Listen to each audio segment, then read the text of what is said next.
నమస్కారం. లక్ష్మి చెప్పే కథలకు స్వాగతం. వీణులతో వీక్షించటానికి సిద్ధం కండి. ప్రియ సఖులు, ఇప్పుడు మనం ప్రముఖ సీనియర్ రచయిత శ్రీ పిఎస్ నారాయణ గారు రచించిన నులివెచ్చని నరం అనే ఓ చక్కటి కథను విందామండి. ఈ కథ 2/12/2013లో జాగృతి వారపత్రికలో ప్రచురింపబడింది. ఇక కథ మొదలు పెట్టేస్తున్నానండి. శకుంతలమ్మ బాధగా కోడలి వంక చూసింది. తాను అన్న దాంట్లో తప్పే ఉంది. కొడుక్కి ఏది ఇష్టమో చెప్పింది. చాలా చిన్నతనం వేసింది కోడలి మాటలకు. పొద్దున్నే రైతు బజార్కి వెళ్ళి కూరలు తీసుకొచ్చాడు కొడుకు రాము. అందులో నవనవలాడుతున్న వంకాయలను చూస్తుంటే వాడికి గుత్తి వంకాయ కూర అంటే బహు ఇష్టమని గుర్తుకొచ్చింది. అదే అంది. అప్పుడే లంచ్ బాక్స్ సర్దుకుంటున్న కోడలు కావ్య, నాకు ఆవు పెట్టిన పనసపుట్టు కూర అంటే బహు ఇష్టం. నా మొహాన చేసి పెట్టేదెవరు? ఉదయం 8 కొంపలో నుంచి కాలు బయట పెడితే రాత్రి ఇంటికి చేరేటప్పటికి ఎంత అవుతుందో నాకే తెలియదు అంటూ సడగటం మొదలెట్టింది. తను అన్నది ఒక్క మాట, కానీ కోడలు పెట్టింది 100 వాతలు. కొడుకు మాట్లాడలేదు. తెచ్చిన కూరలన్నీ కవర్లలో పెట్టి ఫ్రిడ్జ్లో పెడుతూ మూగ ముద్దులా కూర్చున్నాడు. ఇంట్లో ఇలాంటి ఆడపనులన్నీ చేస్తుండబట్టే పెళ్ళానికి లోకువైంది. చిన్నతనాన్ని తండ్రి పోవటంతో అతి గారాభంగా పెంచింది. అటువంటి వాడు ఇప్పుడు ఇంటి చాకరీ ఎంత చేయటమే కాకుండా భార్య చీరలు కూడా మడతలు పెట్టి అలమార్లలో సర్దుతున్నాడు అంటే ఎంతగా దిగజారిపోయాడో అర్థమవుతోంది.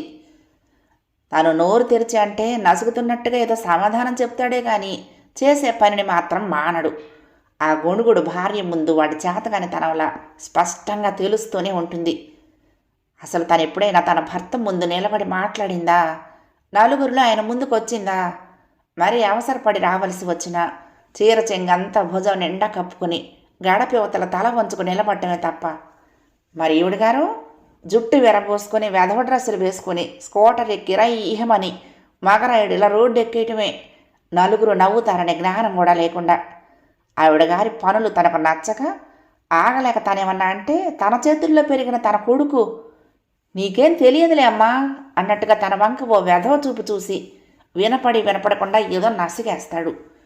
వాడి అవతారం చూస్తూ ఉంటే వాడికి తెలిసిందేమిటో, వాడి ఉద్దేశంలో నాకు తెలియదేమిటో అర్థమవుతూనే ఉంది. మొగుడే ఆవిడగారి వేధ వేషాలకు వత్తాస పలుకుతూ ఉంటే వయసుడిగిన తను చేయగలిగింది ఏముంది కనుక. అంతేలే, పెళ్ళాం చెంగు పట్టుకు తిరుగుతూ ఉంటే అపభ్రంశపు పనులు కూడా అద్భుతంగానే కనపడుతుంటాయి.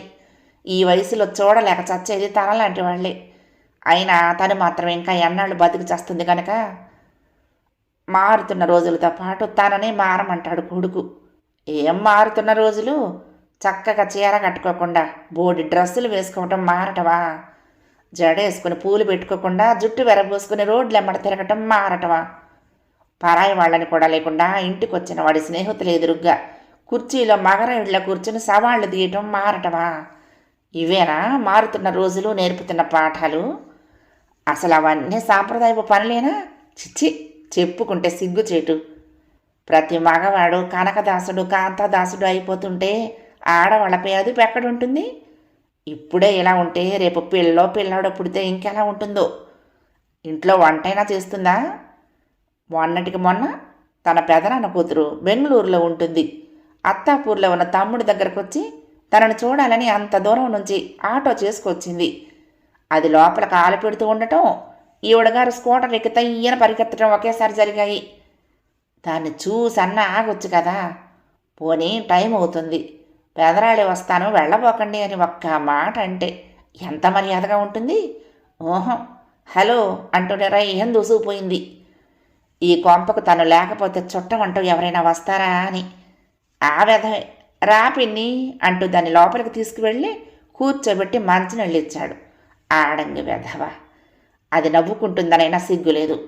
దానెదురుగానే వంటిల్లంతా సర్ది తన మధ్యాహ్నపు తిండి డబ్బా కూడా సర్దుకుని వెళ్ళాడు ఆఫీస్కి.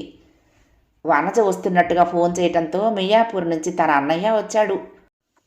పడుతూ లేస్తూ తనే ఇద్దరికి వంట చేసింది.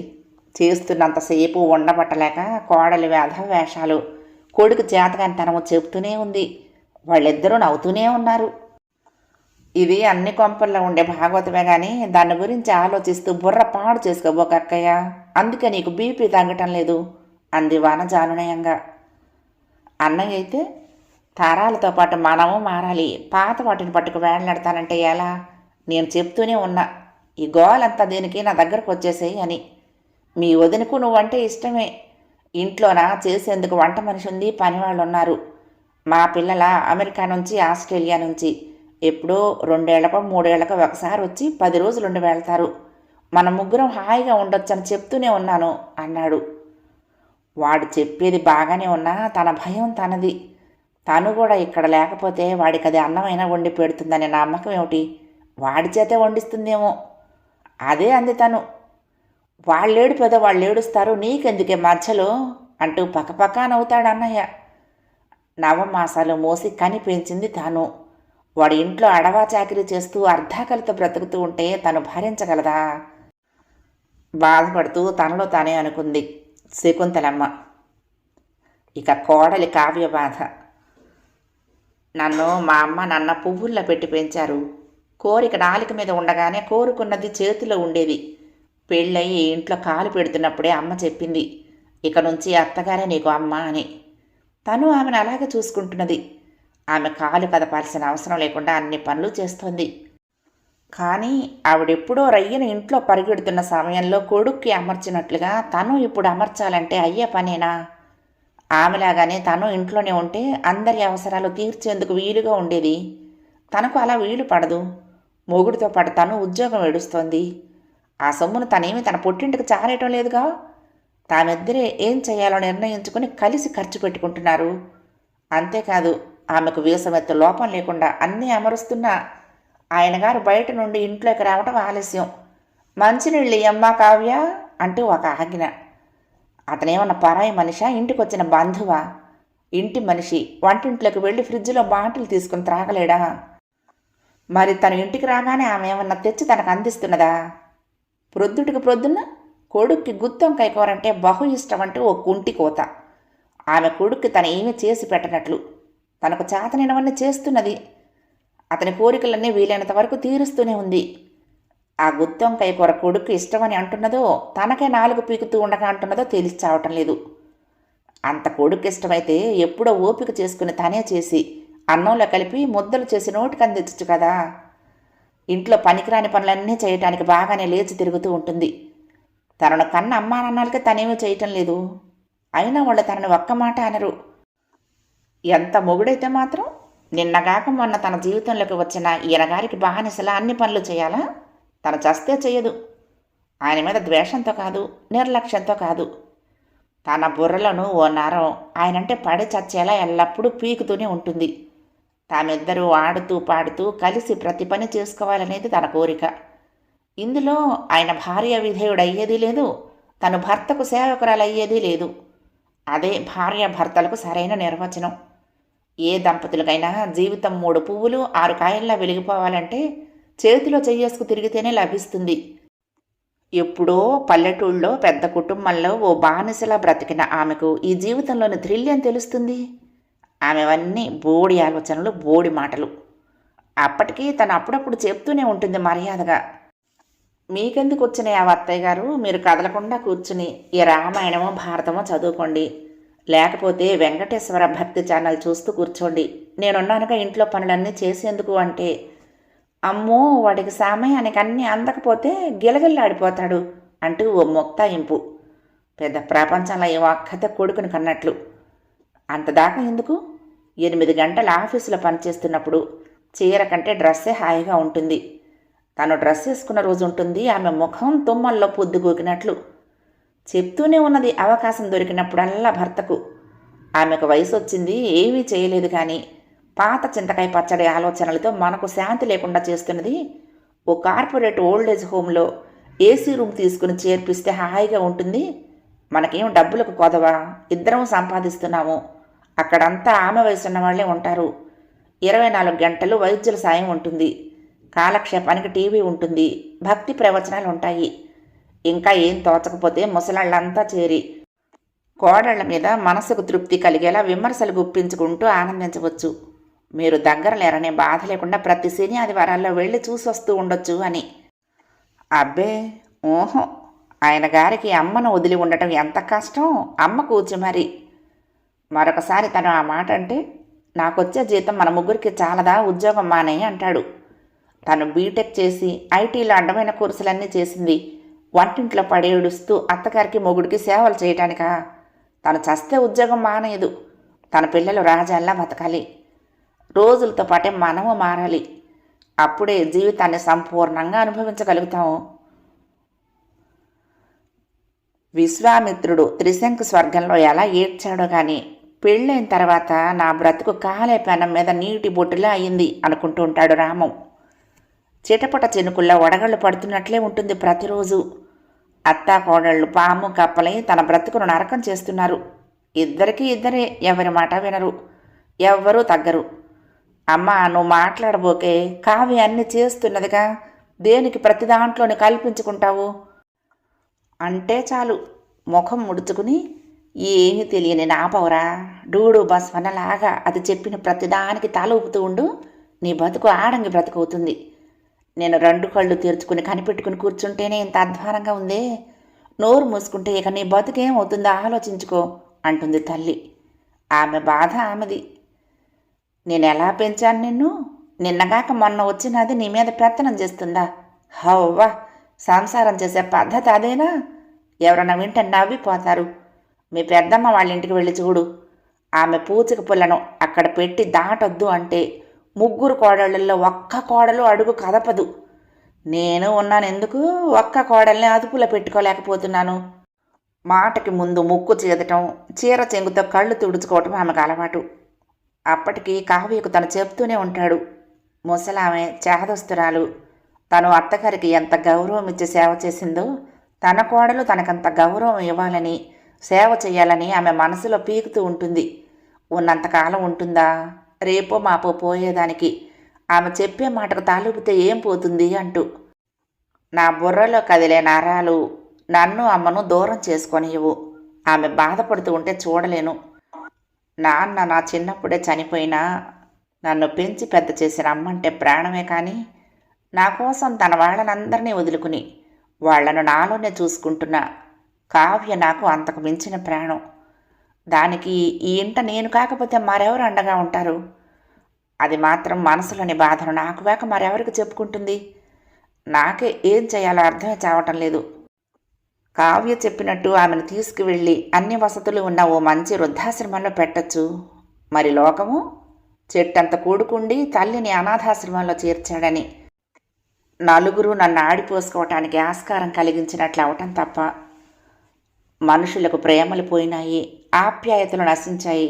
పెళ్ళవటం ఆలస్యం. పెళ్ళాం మోజులో పడి తల్లిదండ్రుల్ని ఎందుకు పనికిరాని పూచుక పుల్లలా తీసి అవతల పారేస్తున్నారు అంటూ అయిన వాళ్ళు కాని వాళ్ళు అందరూ బాగా ఊదటం మొదలు పెడతారు. పొద్దుటికి పొద్దున బుద్ధి తక్కువై రైతు బజార్లో లేత వంకాయలు కనపడితే బాగున్నాయి కదా అని కొనుక్కొచ్చాను. కావ్య మాటల్లోనూ నిజం ఉంది. ఆమెకు సమయం ఎక్కడ దొరుకుతుంది? అమ్మ మాత్రం ఏ ఆదివారం నాడో, అమ్మాయి ఇద్దరం కలిసి గుత్తి వంకాయ కూర చేద్దాం బాగుంటుంది అంటే ఎలా ఉంటుంది? వాడికి అదంటే ఎంతో ఇష్టమైనా నువ్వెప్పుడు చెయ్యవు అన్నట్టు నిష్ఠూరంగా మాట్లాడితే ఎలా ఉంటుంది? కావ్య నాతో సమానంగా సంపాదిస్తున్నది. ఇద్దరు సంపాదనతో కలిసి ఇంద్రభవనం లాంటి డ్యూప్లెక్స్ కొందాం అనుకుంటున్నాము. పాపం కావ్య మాత్రం అత్తయ్య గారు ఈ వయసులో మేడెక్కి దిగలేదు, క్రిందే ఆమెకు బెడ్రూమ్ ఏర్పరిచి ఏసీ పెట్టిద్దామండి అని చెప్పింది. అసలు దేవుడే లిఖించుంటాడు అత్తకు కోడలకు సఖ్యత ఉండకూడదని. తరాలు మారుతున్నాయి, వేష భాషలు మారుతున్నాయి, అవసరాలు మారుతున్నాయి. రోజు రోజుకి కొత్త కొత్త ఆలోచనలు కోరికలు పుడుతున్నాయి. మనుషులు మారుతున్నారంటే మారతారు మరి. ఇప్పుడు 50 ఏళ్ల క్రితం తనున్నట్లు ఇప్పుడు తన కోడలు ఉండాలంటే ఎలా? సరే, అమ్మ అలా ఉందా? చదువుకొని పుస్తక జ్ఞానం లోక జ్ఞానం పొందిన కావ్య మాత్రం అమ్మ అన్నదే అనుకో తనకు గుత్తొంకాయ కూర ఇష్టమని. ఎల్లుండే ఆదివారం చేద్దాంలేండి, మీరు వంటింట్లో కుర్చీ వేసుకుని కూర్చుని ఎలా చేయాలో చెప్పండి నేను చేస్తాను అంటే అమ్మ ఎంతగా సంతోషపడేది. రేపు ఆదివారం చేస్తుంది, చెయ్యదు, తర్వాత సంగతి. నాకు ఆవు పెట్టిన పనసపొట్టు కూరంటే ఇష్టం, చేసి చచ్చేవాళ్ళు ఎవరున్నారు అంటూ ఈసటింపుగా మాట్లాడటం ఏం బాగుంది. తనెప్పుడు చెప్తూనే ఉంటాడు అమ్మకు ఎదురు మాట్లాడొద్దని. ఆమె అన్నమాట నీకు ఇష్టం లేకపోతే మౌనంగా ఉండిపోమ్మని. అలా ఉండదు. చదువుకున్నాను, సంపాదిస్తున్నాను అనే ధీమా. ఈ అత్త కోడళ్ళిద్దరి మధ్య తాను గిలగిల్లాడి చేస్తున్నాడు. ఎవరూ వినరు. వయసొచ్చిన ఆమె వినదు, చదువుకున్న లోక్యం తెలియని ఇది వినదు. ఇద్దరూ కలిసి నా బుర్ర తినేస్తున్నారు. దేవుడు తనకెంతో అన్యాయం చేశాడు ఇలాంటి సంసారంలో పడేసి. ఆ సాయంత్రం చికాకు పడుతున్న మనసుతో ఆఫీసు నుంచి వస్తూ వస్తూ గుడికి వెళ్ళి అక్కడ పక్కనే వేసిన షామియానాలో ఎవరో స్వామీజీ ఉపన్యాసం ఇస్తూ ఉంటే ఆయన చెప్పే 4 మంచి మాటలైనా వింటే మనసుకు శాంతి లభిస్తుందేమోనని కూర్చున్నాడు. సంసారం అనేది సముద్రం లాంటిది.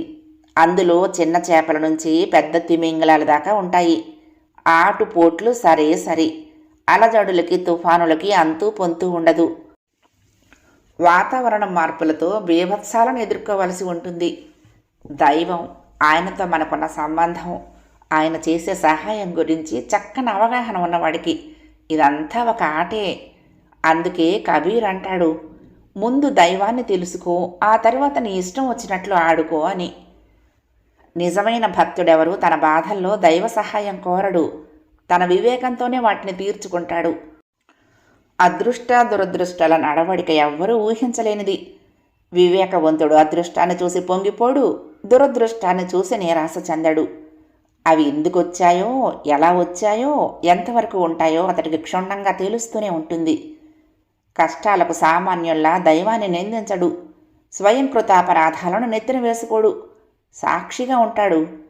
ఎవడైతే జరుగుతున్న ప్రతిదానిని నాటకంలో ఓ భాగంగా గుర్తిస్తూ ఉంటాడో అతడే స్థితప్రజ్ఞుడు. అలాగే ప్రతి మనిషి ఓ స్థితప్రజ్ఞుడైతే మానవ జీవితంలో అశాంతికి తావులేదు. ఎందుకో ఆయన మాటలు వింటూ ఉంటే అవి జరిగేవి కాదనిపించింది.